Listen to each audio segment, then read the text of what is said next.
Bienvenidos a un nuevo episodio de Impuestos de Chocolate. Hoy tengo el gran gusto de contar con uno de nuestros socios, David Perales, el socio encargado de la práctica de litigio tributario. Y esto pues realmente me llena de satisfacción de saber que tenemos una firma que no solo dice hacer tributario como consultoría, sino que tiene específicamente un departamento de litigio para tributario y dirigido por alguien que verdaderamente conoce del tema tributario y del tema procesal. Así que yo me siento en perfecta buena compañía para hablar del tema de hoy, que será el contencioso administrativo. Bienvenido, mi estimado David. Muchas gracias, Mario. Gracias por la invitación. No, un gusto. Aquí pues bueno, vos en tu casa y esta es tu casa, pero aquí creo que valía la pena, antes de terminar el año, tener esta charla sobre el contencioso administrativo, porque en la calle uno oye mucho ahí me llegó una notificación de SAT, pero todavía no necesito abogados porque no es judicial. Sí. Y pues, efectivamente la fase judicial del procedimiento administrativo de ajustes termina en un contencioso, pero no empieza ahí. Tal vez sí podemos empezar dándole a nuestra audiencia cuál es el sentido del fundamento del contencioso y a qué vamos ahí a pelear. Perfecto, sí, con mucho gusto. Bueno, básicamente las disputas con la administración tributaria, como bien comentabas, inician precisamente en un fuero administrativo, en el que la SAT es juez y parte. Entonces, básicamente, cuando se inicia un procedimiento sancionatorio o de algún tipo de denegación, por ejemplo, una devolución de crédito fiscal, de un pago indebido, entre otros, se tramita precisamente ante la SAT, se agotan todos los recursos ordinarios y si el contribuyente lo desea, puede solicitar el control de juridicidad que establece la Constitución, que es a través precisamente del contencioso administrativo.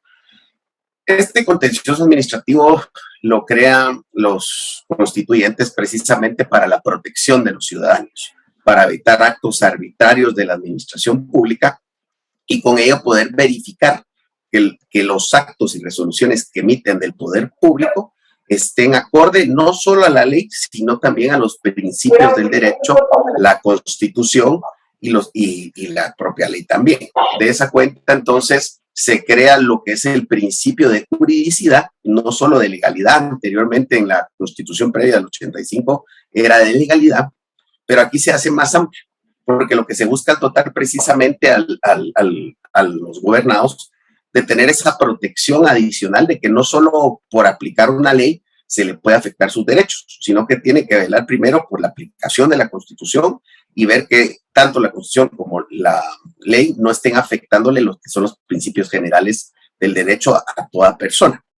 De esa cuenta, entonces, el contribuyente tiene esa herramienta bien útil que le puede servir a la hora de continuar con una defensa de índole tributaria. ¿Por qué? Como ya comentábamos, en la fase administrativa, pues es SAT la que formula los ajustes o deniega las devoluciones de crédito y es la que resuelve al final de cuentas el recurso de revocatoria que conoce el tributo. Pero entonces, ¿cómo hacemos para que conozca a alguien ajeno a la disputa de la discusión que se está teniendo con la SAT? Porque necesitamos a alguien que sea objetivo e imparcial. Entonces, precisamente se crea la figura del contencioso administrativo precisamente para garantizar entonces a los gobernados tener la posibilidad de acudir a un ente objetivo e imparcial como es el organismo judicial y poder pedir que se revise entonces lo actuado por la administración tributaria y de esa cuenta establecer si lo que me están pretendiendo cobrar está apegado a derecho o realmente no tiene un fundamento sobre el cual me estén pretendiendo cobrar o en su defecto que me estén pretendiendo denegar. Y muchos contenciosos es porque me deniegan lo que yo tengo derecho a recibir, como por ejemplo las devoluciones de crédito fiscal, un pago indebido, un pago en exceso, que al final de cuentas también es una afectación para el contribuyente. No solo el hecho de que tengo que pagar en algunas ocasiones, sino también a veces tengo el derecho de que me devuelvan y si no me están devolviendo, me están causando esa afectación directamente y resulta entonces la posibilidad de plantear este proceso. Un tema bien interesante que tiene este proceso es que lo utilizan, el Código Tributario lo denomina de dos formas, recurso o proceso. Y se ha generado esa discusión entre si realmente es un proceso judicial per se o si es meramente un recurso que va a revisar lo que actuó la Administración Tributaria. Aquí han surgido varias teorías. La primera, que se considera que es un proceso que cumple con todos los pasos y procedimientos de un contradictorio. Hay una audiencia para la parte demandada, un emplazamiento, está el periodo de prueba, está la vista y se dicta una sentencia. Entonces se considera que es un proceso judicial per se. Está también la otra teoría de que no, que es un recurso porque tiene la peculiaridad que en la sentencia lo que puede hacer el tribunal no es resolver libremente como lo hacen los tribunales civiles o de índole laboral o penal, que pueden resolver con base a cualquier petición que le puedan formular los litigantes dentro del proceso, sino que únicamente tiene 4 opciones para resolver el Tribunal de lo Contencioso Administrativo. Y estas son confirmar lo que realizó la Administración Tributaria, puede también modificar lo resuelto si considera que también hay cierto agravio, lo puede modificar a favor o en contra del contribuyente, puede también revocar lo resuelto, que es lo que se busca por parte de un contribuyente, que se deje sin efecto lo actuado por la Administración Tributaria, o a su vez, y esta es una peculiaridad que tiene el contencioso administrativo tributario, anular, porque el contencioso administrativo en general únicamente puede confirmar, modificar o revocar, pero el Código Tributario tiene la peculiaridad que también le da la facultad al tribunal precisamente por poder anular lo actuado, y muchas veces por estrategia esa anulación se debe tomar en cuenta que es una herramienta útil porque deja sin efecto todo lo actuado y retrotrae los efectos a donde se comete ese vicio dentro del procedimiento administrativo. Y si ya se da el caso, por ejemplo, de que ya está prescrito el derecho de la Administración Tributaria a formularme el ajuste nuevamente, pues ya tuvimos un resultado favorable para él porque ya no va a poder la Administración Tributaria posteriormente venir y pretender formularle nuevamente el ajuste. Entonces, incluso por temas de estrategia, se utiliza mucho el contencioso administrativo, pero en general es una herramienta de control constitucional para verificar la protección de los ciudadanos frente al poder administrativo. Esa parte creo que es vital, como que hacer la acotación, ¿verdad? La anulación existe únicamente en el contencioso tributario. A mí siempre me ha dado miedo la facultad de anular cuando es denegatoria de crédito. Sí.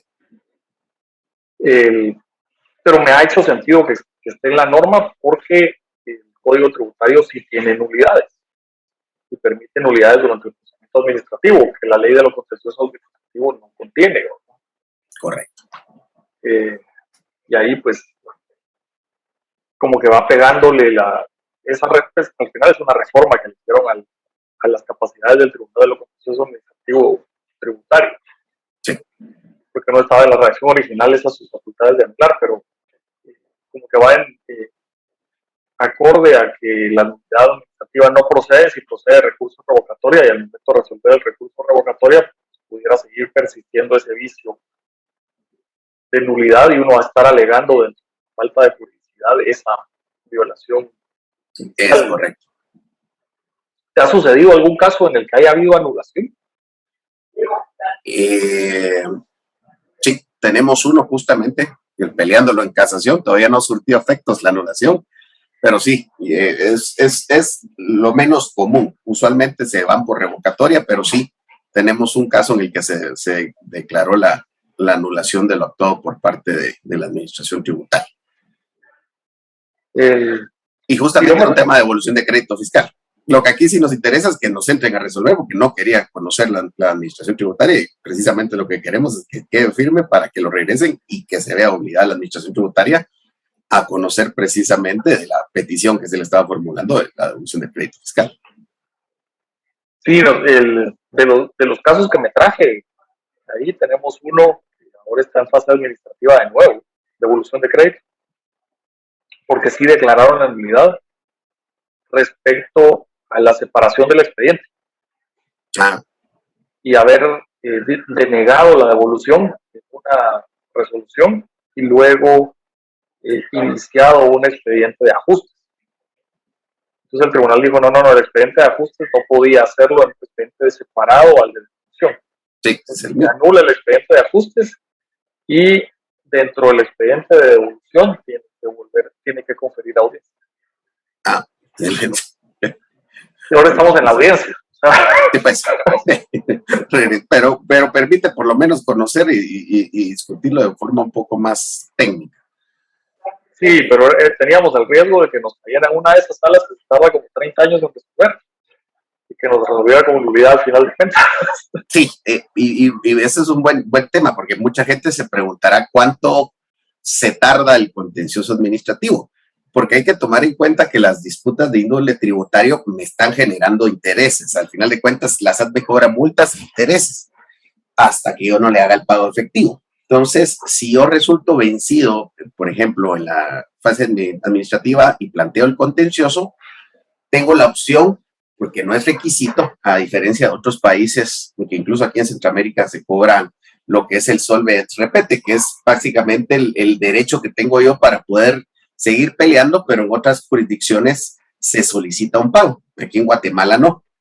Aquí en Guatemala, precisamente el artículo 28 constitucional que nos regula el derecho de petición y el artículo 221 constitucional, que es el que regula precisamente el tema de lo contencioso administrativo, hacen la salvedad que en las disputas de índole tributario no es necesario hacer ningún pago para poder agotar todos los recursos y procedimientos ordinarios que tenga a su disposición el contribuyente para agotar la disputa de índole tributaria.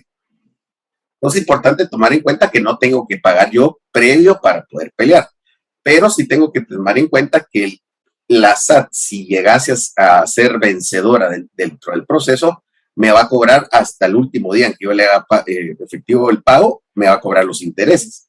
Entonces, de esa cuenta siempre es válida la pregunta de decir, ¿y cuánto tiempo puedo esperar yo que se tarde un proceso contencioso administrativo? Si quiero tomar una decisión, por ejemplo, gerencial, decir, ¿qué me conviene más? Pago ahorita, suspendo el cálculo de los intereses, pero puedo hacer ese pago bajo protesto y seguir peleando la disputa. Porque sí, en efecto, aquí en Guatemala son 3 salas las que conocen de lo contencioso administrativo. Precisamente son los tribunales de lo contencioso administrativo y conocen las salas segunda, tercera y cuarta. Ellas son las únicas que conocen a nivel nacional de las disputas de índole tributario en materia contencioso administrativo. Y dentro de estas salas, pues hay unas que por rápido que salga el caso se tardan aproximadamente entre 1 año y medio, 2 años el promedio en tramitarse los procesos, pero hay otras salas que sí se tardan un poco de tiempo o bastante tiempo más, que incluso habían casos icónicos en los que llegaban casi 18 años el proceso y hasta que se dictaba la sentencia. El problema es si el contribuyente va a verse obligado a pagar ese impuesto por ese retraso, esa mora judicial precisamente causa como cierto impacto al contribuyente, porque ya le toca pagar como un 500% de lo que le estaban cobrando por el atraso en el tiempo. Entonces aquí hay que tomar en cuenta incluso la posibilidad de hacer el pago bajo protesto para seguir peleando, o en su defecto también tenemos la facultad constitucional de pedirle la exoneración al presidente en atención precisamente no a que resulte vencido, sino porque el tiempo que se dilató la discusión con la administración tributaria fue en exceso largo la disputa. Incluso recordémonos que después del contencioso, las partes tienen la potestad de plantear un recurso extraordinario de casación que se tarda aproximadamente de 6 a 9 meses, que eso es rápido, antes se tardaba 1 año y medio, 2. Y posteriormente las partes también pueden, y se ha vuelto ya lo normal, ir al amparo en contra de lo resuelto en casación, que no debería ser necesariamente lo técnico, pero sí lo normal hoy por hoy, la práctica así es, que vuelve a ser otro año, 1 año y medio más. Entonces, la disputa bien llevada a nivel contencioso administrativo, casación y amparo, estamos hablando por lo menos 4 años. Entonces, es un aspecto importante que debe tomar en cuenta el contribuyente. Otro tema que creo yo vale la pena tomar en cuenta, en especial a nuestros amigos que no son abogados, es qué necesito para iniciar el proceso contencioso administrativo. Platicábamos al inicio, en la fase administrativa, pues están los principios del expediente general administrativo, de que es sencillo, económico, no me exige el auxilio de un abogado. Aquí en lo contencioso administrativo, por disposición de ley del Código Procesal Civil y Mercantil, que aplica supletoriamente a la ley de lo contencioso, sí me exige el auxilio de un abogado. Entonces, lo que tengo que tomar en cuenta es que necesito auxiliarme de un abogado. Otro tema importante, y muchas veces he visto que se han cometido errores por parte de algunos contribuyentes, es en el tiempo en que se debe plantear el contencioso administrativo. Porque la ley de lo contencioso administrativo establece para las disputas en general el plazo de 3 meses para poder plantear el contencioso administrativo. Sin embargo, el Código Tributario, que es la norma específica para este tipo de disputas, nos establece únicamente el plazo de 30 días hábiles. De esa cuenta, cuando sea una disputa de carácter tributario, hay que tomar en cuenta que la debo plantear dentro de los 30 días hábiles a partir de que me notificaron la resolución de parte del tributa, porque si no corro el riesgo que me la vayan a rechazar por extemporáneo. Y ahí ya no hay lastimosamente no hay mucho para dónde patalear. Entonces es siempre recomendable asesorarse inmediatamente de su abogado, verificar en qué plazo se debe hacer y sobre todo, como es la última, ahí sí que la última opción que tenemos de continuar con nuestra defensa, hacerlo con tiempo. ¿Por qué? Porque el abogado va a analizar lo que se hizo desde la fase administrativa. Ideal es si el abogado pudo dar el acompañamiento y tramitar la fase administrativa porque ya tiene todo el antecedente completo. Pero si no ese es el caso, trasladarle también el expediente completo para poder verificar incluso si hay necesidad de agregar nuevos puntos en la defensa del contribuyente. Porque mucha gente cree que en el contencioso no podemos agregar nuevos puntos, pero estamos en nuestro derecho de defensa, es un proceso nuevo y precisamente si hubo temas que me pudiesen afectar en la fase administrativa que no invoqué, los puedo alegar ahora, porque precisamente estoy en mi derecho de defensa de poder alegarlo y el tribunal está obligado a conocerlo, sin que ello constituya de que estoy cambiando los hechos del proceso, porque no los estoy cambiando. Al final de cuentas, la resolución a la disputa con la administración tributaria es lo mismo. Lo que estoy haciendo es defendiéndome tal vez de una mejor manera o enderezando el rumbo que debe de llevar la disputa, y eso es bien importante. Adicional, y este es un tip que vale la pena siempre hacer constar, es el tema de la inconstitucionalidad.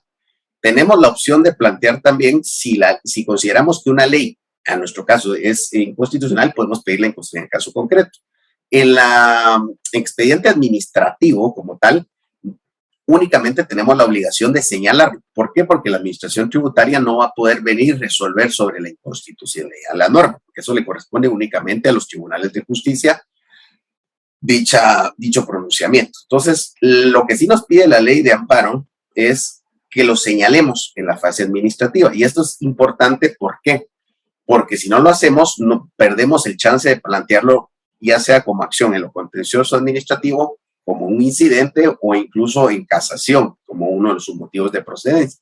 Entonces, es un tema que, a pesar de que el procedimiento administrativo es sencillo, económico, que no requiere auxilio de abogado, el legislador por alguna razón tuvo la idea de decir, pero les voy a poner en otra ley, que es la ley de amparo, este requisito que me debe cumplir para poder acceder a esta defensa constitucional. Es un poquito incongruente ese requisito ante un procedimiento administrativo, en especial si es gente que, como les digo, no tienen estudios de abogado, pues no van a saber cuál es ese requisito y simplemente lo van a defenderse como lo entiendan o como lo consideren mejor. Pero si no cumple con ese requisito, perdemos la oportunidad. Entonces, uno de los tips que yo siempre le doy a los contribuyentes cuando llevan su fase administrativa es señálela. Solo tiene que decir, mire, este artículo yo considero que es inconstitucional y que viola los artículos tal, tal y tal. No tenemos que hacer ni siquiera una explicación del por qué, solo señalar. ¿Por qué? Porque ya en lo contencioso es donde vamos nosotros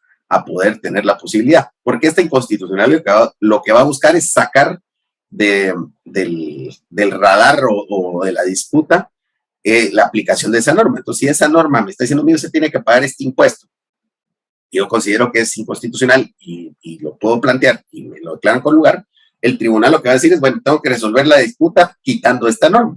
Y si ya esa norma es sobre la cual me están cobrando, pues ya no procede el cobro y tengo que declarar con lugar la demanda al contribuyente. Entonces, ese es un tema súper importante, el plazo y también ver la posibilidad siempre de plantear o de señalar, mejor dicho, la imposibilidad de caso concreto en la fase administrativa. Sí, qué bueno que lo mencionaste, porque cabalmente vale la pena que la gente entienda que las disputas con la administración tributaria inician realmente con el requerimiento de información, cuando llegan por primera vez. ¿Cuántas veces no hemos visto requerimientos de información ilegales con información, solicitando información que no debieron haber entregado en primer lugar? Y uno se entera en el contencioso ya con la cosa puesta arriba, porque hay información, digamos que vició el procedimiento, pero no se hizo reclamo alguno durante todo el proceso. Y a veces son cosas que a mí me sucedió en un proceso que terminó en un proceso penal, o sea, ni siquiera terminó en esta vía, donde el requerimiento, la forma en que fue hecho el requerimiento, de muy buena fe el contribuyente lo evacuó, y era que le señalara y le presentara los precios promedios por cada uno de sus puntos de venta de cierto producto. Y evidentemente, pues el precio promedio va a dar un precio promedio, no un precio por operación. Y el auditor simplemente tomó el precio promedio, lo multiplicó por el número de unidades y dijo, hay omisión de ingresos, porque con el precio promedio debió haber facturado tanto y me declaró tanto. Y eso pues, terminó en un proceso penal, pero es un requerimiento de información que no hay razón para pedirle a un contribuyente que haga un análisis de su precio promedio mensual de cada producto. Al tener la información completa, pues lo que tiene que hacer el auditor de SAT es revisar si la forma de evaluación de los inventarios y de determinación del costo de ventas es correcto, pero el precio promedio no es un elemento de auditoría. Por ese tipo, que hubiéramos podido discutirlo al momento del requerimiento. Y eso me lleva, tal vez para reforzar ese último punto, yo sugiero siempre que la defensa sea acompañada legalmente desde ese primer requerimiento para evitar todas esas cuestiones. Lo más obvio, pues, nos ha resultado ahí ya en el último mes y medio que tuvimos que ver cómo suplíamos que no se había señalado la inconstitucionalidad para poderlo hacer, ¿verdad? Que pues finalmente a ver cómo nos funciona esa tu estrategia. Sí. Pero que hubiera sido, digamos, importante hacerlo. Y en eso, mi perspectiva siempre ha sido con temas constitucionales, yo hacer la argumentación constitucional no por inconstitucionalidad, sino que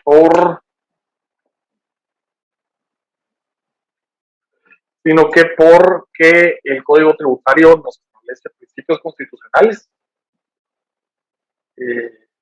y para la interpretación de las normas tributarias se tiene que regir por la interpretación de los principios constitucionales, ¿verdad? Sí. Y luego en el contencioso hago el señalamiento de que falta la juridicidad porque no atendió ninguno de esos principios constitucionales como un argumento de fondo. Entonces, si pudiéramos como cerrarle a los oyentes qué deberían de entender en esa fase contencioso, cuál es esa revisión de juridicidad, qué tanto abarca. Porque yo ese argumento lo he puesto, porque como hay sentencias que me deben desde hace 15 años, todavía no todas me las ha resuelto el tribunal con ese argumento, pero creo que vale la pena, porque es muy importante nuestro concepto de juridicidad, que no lo tiene todo el mundo.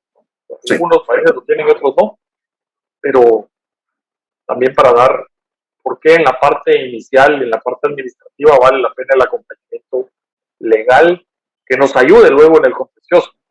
Sí. Y otro tema que le pueda considerar atractivo o que tiene su appeal para Las empresas a veces dicen, mira, es que tengo este ajuste pequeño, entonces no lo quiero pelear en lo contencioso administrativo. Entonces la pregunta que siempre se le hace es, mire, pero ¿va a tener otros casos? ¿Se le va a volver un tema reiterativo, sí o no? Y la pregunta es, ¿por qué? Van a decir ellos. Pues precisamente si uno sigue discutiendo y se llega al final de la disputa y el resultado es favorable, muy posiblemente se va a tener que aplicar la jurisprudencia que se empiece a generar en esos fallos. Y la SAT está obligada, de conformidad con el artículo 98, inciso 12 del Código Tributario, precisamente a conducir sus actuaciones con base a los criterios jurisdiccionales firmes. De esa cuenta, entonces, si ya tengo 2, 3, 4 fallos en el mismo sentido, aunque sean casos pequeños, ya la administración tributaria debería, no en todos los casos lo hace, pero sí en varios ya lo ha empezado a hacer, debería en esos casos ya dejar de estar formulando esos ajustes al contribuyente, porque de repente puede ser uno pequeño, y de repente hay un caso grande, que a nosotros nos pasó con unos casos que eran importaciones y empezaban a cobrar 20,000, y de repente fueron a buscar la importación en el año donde más se había importado y resultó un ajuste de 5 millones. Y si el cliente hubiera dicho, mejor no lo peleo, básicamente el tema no hubiera tenido precisamente ese beneficio de contar ya con las jurisprudencias previas que le favorecían para el caso grande. Entonces, esa es también parte de la estrategia de a veces cuando dicen, mira, me va a salir más caro pelear el tema que pagar ahorita. Y la pregunta del millón es, ¿qué tanto le puede afectar a futuro en su operación? ¿O tiene varios años no prescritos con la misma operación y se le va a volver un tema recurrente? Porque si va a ser así, vale la pena pelearlo porque hemos visto que muchas veces, aunque sea el primer caso, si se pelea y ven razonabilidad, los señores de SAT a veces no inician el ajuste para todos los periodos. Pero si uno de entrada dice, mejor pago, lo primero que van a decir es, bueno, vamos a buscar todos los periodos que no están prescritos porque aquí este pagó y si tiene la misma operación, le voy a ir a cobrar en todos. Y eso es lógico y razonable que lo haga la administración tributaria. Entonces, en parte, hasta por la propia estrategia, vale la pena también tomar en cuenta esos aspectos al momento de decidir si nos vamos o no al contencioso. Cabalmente, yo sí he visto varios comportamientos distintos donde el contribuyente dice, no, mejor paguemos. Obviamente, digamos, sin haberme enterado que tenía un proceso previo, porque era muy pequeño, y cuando llegan, usualmente con el grandote, llegan a consultar y se entera uno que ya habían dicho que sí antes. ¿No? Sí, La pues. frecuencia de las auditorías viene porque, este no se va a defender, entonces, cabalmente ahí lo agarramos ya con esto y lo volvió a hacer. Mientras que gente que por un requerimiento y una cosa que es muy pequeña y dice, no, yo aquí tengo la razón. El problema es que dentro de 2 años de lo que me están revisando, dentro de 2 años hice esa misma operación, solo que con montos mucho más grandes, cabalmente como lo estás explicando. Y por haberse defendido en ese pequeño, los 2 años siguientes, no hay auditoría sobre ese mismo punto. Las quedan viendo a ver qué va a suceder con ese caso como laboratorio. O se convencen de que pues, uno tiene la razón como contribuyente en lo que había hecho y dicen, bueno, ya no vamos a hacer las siguientes auditorías, ¿verdad? Pero al momento de pagar les da uno la razón y se va como, démosle a todos los años no prescritos que tenga para atrás y para adelante. Sí. Sí, y recordémonos que, por ejemplo, la SAT no puede desistir, por ejemplo, de un procedimiento que inició. En todo caso, puede anularlo o revocarlo, pero no puede desistir del procedimiento que inició. Y si ya está con el contencioso, que el contencioso es el proceso que yo inicio en contra de SAT, yo demando a SAT. Entonces ellos tampoco van a decir, mire, yo le voy a dar la razón al contribuyente. Ellos al final de cuentas van a agotar todos los procedimientos porque por ley tienen la obligación de hacerlo. Aunque, como vos decís, si ya ven que tengo razón o ven materialidad en mis argumentos, muy posiblemente van a decir, prefiero no discutir el tema porque lo veo débil. Mejor me esfuerzo en buscar otro tema o buscarle algo más al contribuyente, pero no ese tema en particular. Entonces, ese es bien importante porque a veces dicen los clientes, pues te va a salir caro, pero a veces la inversión que se hace en ese caso pequeño es donde puede tener éxito a futuro con los casos que puedan potencialmente ser más grandes. Sí, totalmente. El impacto que puede tener, ¿no? es enorme hacia adelante. No, recuerdo con los casos aquellos de timbres en los cupones de acciones. Yo tuve un par de resoluciones de recurso revocatoria en el que me dio la razón el directorio, en aquel momento el directorio, Sí. citando los precedentes anteriores, diciendo en virtud de que los tribunales, tanto casación como Corte de Constitucionalidad, han establecido que esto no es procedente, y se declara con lugar el recurso revocatorio.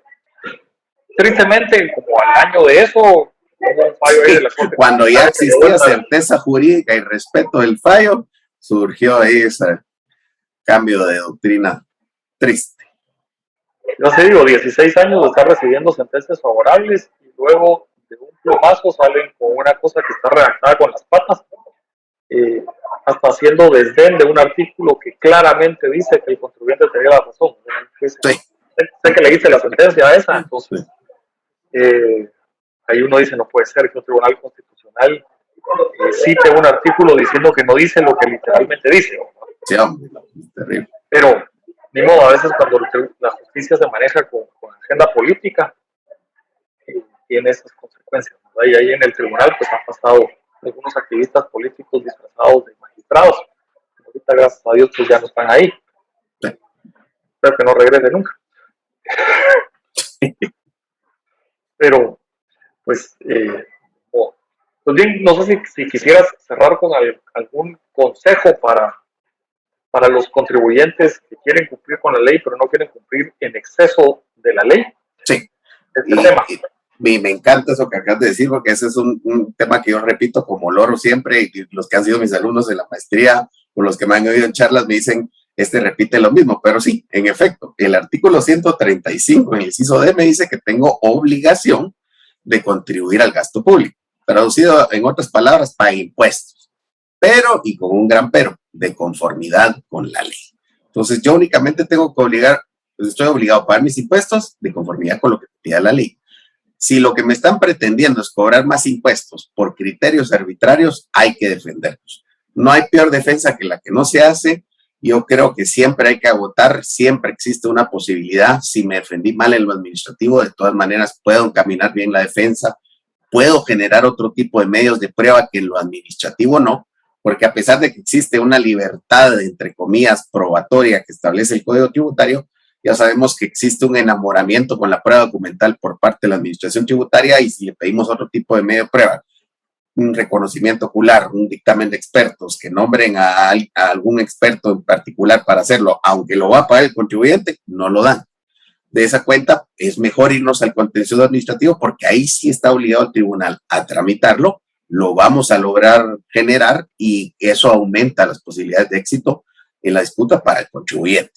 Entonces, esa es mi recomendación, es no veamos solo el costo económico de la defensa, sino el beneficio que nos puede traer el precedente que estamos sentando, y sobre todo hay que ver a futuro. Si son operaciones que tengo seguidas, que muchas veces le pasa a los contribuyentes, exportadores me negaron crédito fiscal por una cosa, tengo que sentar al presidente que me voy a defender y que voy a luchar hasta obtener que me devuelvan mi dinero. ¿Por qué? Porque si no, no tiene lógica que esté pidiendo devoluciones y todas las veces me van a decir que no y estoy perdiendo ese crédito que en derecho me corresponde. Entonces, mi mensaje final es, hay que defendernos. Una defensa técnica, una buena defensa puede ser la diferencia entre un éxito en el litigio tributario y que nos vaya mal. No necesariamente lo barato es bueno, ni viceversa. Simplemente hay que tener una buena defensa y, como les digo, sobre todo, defendernos. Eso creo que es mi mensaje final. A mí me encanta lo de defendernos, que yo lo que siempre le repito a todo el mundo es la administración pública, incluida la administración tributaria, está al servicio de los ciudadanos. No tenemos que parar siendo esclavos de la administración y mucho menos pagar impuestos en exceso de la ley. Eso nos convertirá cabalmente en esclavos trabajando para el gobierno y sin la posibilidad de prosperar ni obtener ni lograr nuestras metas y fines. Entonces, la defensa tiene ese aspecto moral atrás de defender nuestra propia vida y nuestra desarrollo y cumplir estrictamente con la ley. A veces, tristemente, en los países latinoamericanos latinoamericanos, la ley termina de adorno, hay que hacer la lucha. Pues gracias, mi estimado David, un gusto haberte tenido por acá y No, muchas gracias. espero ahí que quienes vean o escuchen este episodio, pues vayan haciendo comentarios, yo te los hago llegar. Si hacen preguntas, pues también te las hago llegar. ¿Dónde te encuentran? Me pueden buscar en redes como Derales, sí, Derales, o también me pueden escribir al correo electrónico derales@consortiumlegal.com. Estamos siempre a la orden en lo que los podamos ayudar. Buenísimo. Entonces, un gusto y nos veremos la próxima semana para los que nos sintonizan o pues que se meten acá a YouTube y te miro allá en la oficina en los próximos días también, que tenemos muchas cosas que hacer. Así será. Que tengan feliz descanso todos. Igualmente.